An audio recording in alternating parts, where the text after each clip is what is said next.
નમસ્કાર મિત્રો, ભાજપ સરકારના આ રાજમાં એમના પદાધિકારીઓ અને અધિકારીઓને એક ખોટી કુટેવ પડી છે કે જ્યાં સુધી કોઈ મોટી દુર્ઘટના ન બને ત્યાં સુધી મલાઈ ખાવાની, રેઢું રાજ ચલાવવાનું, મજા આવે તેવા નિર્ણયો લેવાના, અને જ્યારે એમની બેદરકારીના કારણે કોઈ મોટી દુર્ઘટના બની જાય ત્યારે બહાર આવીને ગુનેગારોને બચાવવામાં વ્યસ્ત થઈ જવાનું, ગાંધીનગરથી તાત્કાલિક ધોરણે પરિપત્રોનો મારો ચલાવવાનો કે જાણે ગુજરાતના લોકોને એમ થઈ જાય કે કંઈક સરકાર 2-5 દિવસમાં જ સમૂસૂત્રું કરી દેશે. નેતાઓ બહાર આવીને મીડિયામાં જાહેરમાં બયાનો આપવા લાગી જાય કે કોઈ ચમરબંધીને મૂકવામાં નહીં આવે, પણ વાસ્તવમાં આવું કંઈ થતું નથી. વાસ્તવમાં ફરીથી કોઈ આવી ઘટના ન બને એના માટેના પણ કોઈ ઠોસ પગલાઓ લેવાતા નથી. માત્ર ને માત્ર થાય છે પરિપત્રો, એમના રિપોર્ટો બને છે અને પોતાની સેફ સાઇડ પોતે એમાંથી બચી જાય એવા પ્રયત્નો થાય છે. અને એવી એક ઘટના અત્યારે ગુજરાતમાં મને દેખાઈ રહી છે કે રાજકોટમાં બનેલા અગ્નિકાંડ બાદ સફાળી જાગેલી આ સરકાર ગાંધીનગરમાંથી ટપોટપ પરિપત્રો કરી રહી છે. ગઈકાલ એટલે કે 15 તારીખે શિક્ષણ વિભાગ દ્વારા એક પરિપત્ર થયો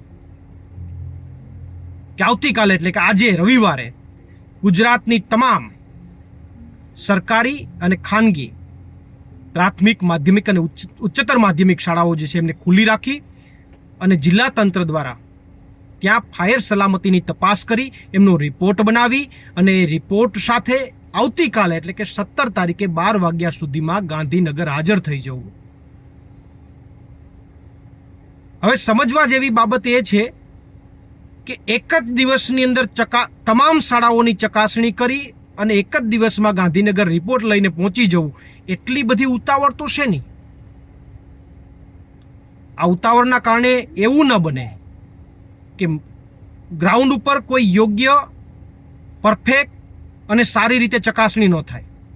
માત્ર ને માત્ર કરવા પૂરતી ચકાસણી અને રિપોર્ટો બનાવીને ગાંધીનગર રજૂ ન થઈ જાય. આ એક સૌથી ચિંતાનો વિષય છે. જો યોગ્ય રીતે તપાસ કરવી હોય, યોગ્ય રીતે ચકાસણી કરવી હોય તો 4-5 દિવસનો સમય આપવો જોઈએ અને સમય આપી અને યોગ્ય તપાસ અને યોગ્ય ચકાસણી કરવી જોઈએ. પણ નહીં, આ તો 15 તારીખે જાગ્યા, 16 તારીખે તાત્કાલિક તપાસ અને 17 તારીખે રિપોર્ટ.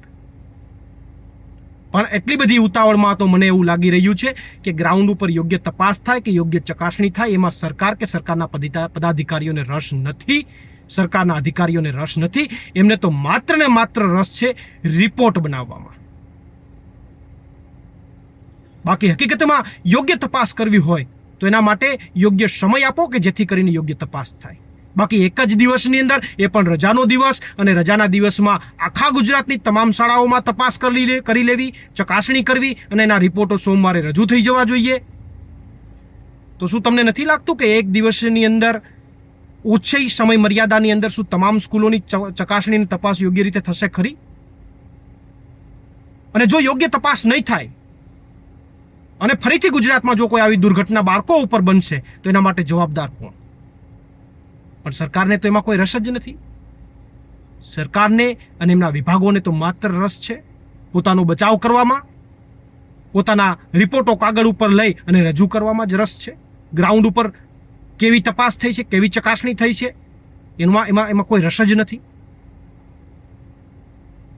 અને એટલા માટે હું સરકારને વિનંતી પણ કરું છું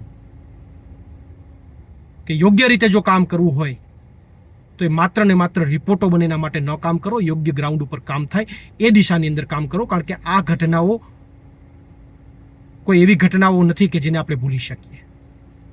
એટલે હવે વિશેષમાં ચર્ચા ન કરતા મારી સરકારને એટલી જ નમ્ર અપીલ છે અને સાથે ચેતવણી પણ છે કે એટલી સ્પીડથી જે આપ કામ કરી રહ્યા છો એ કામ બાદ જો કોઈ પણ ભવિષ્યમાં સ્કૂલોની અંદર જો કોઈ ઘટના બની તો ચોક્કસથી તમારી સામે તાકાતથી લડત આપીશું. કારણ કે આ ગુજરાતની જનતાનો નહીં પણ ગુજરાતના બાળકોનો સવાલ છે. પ્રવીણ રામ, પ્રદેશ ફ્રન્ટલ અધ્યક્ષ, આમ આદમી પાર્ટી.